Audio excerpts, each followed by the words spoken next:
ئێمەش وەکو خەڵکی شاری ڕەواندز لەو گرتبوونەوەی بەشدارن کرد کە پاڵپشتێکە بۆ کوردانی و ڕۆژئاوای کوردستان. پێم خۆشە کورد لە هەر چوار پارچەی یەک دەنگ و یەک ڕەنگ و یەک هەڵوێست و یەک مەبەستبی.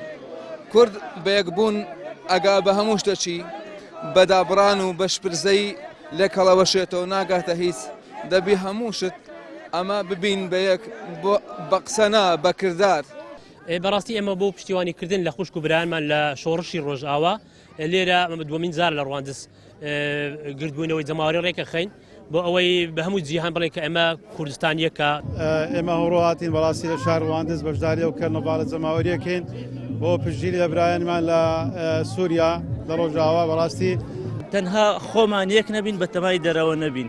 دۆست و دوژبنانمان داوان لێشت پارتێکن کاکە هێزی پێشمەرگە بکەنەوە بە هێزێکی نیشتیمانی بۆ ئەوی لە ڕۆژێک وەکو ئەوە وەکو ئەمڕۆ بتوانێت ینی بیتە هێزێکی بەرگری لەو کوردستانە، یعنی بە تەمای کەسێک بە تەمای خۆیان نەبن. بۆیە پەیامەکەم ئەوەیە ئینشاءڵڵا ببن بە هێزێکی نیشتیمانی بۆ ئەوەی بۆ هەموو چین و ڕەنگەکان ببین. ئومێدەوارم هەمومان هەر کەسەوە بە پێی توانێت خۆی هاوکاری خەڵکانی ڕۆژئاوا بکات بۆ ئەوەی دروستبوونی دەوڵەتێکی سەر بەخۆیمان لە هەر چوار پارچەی کوردستان.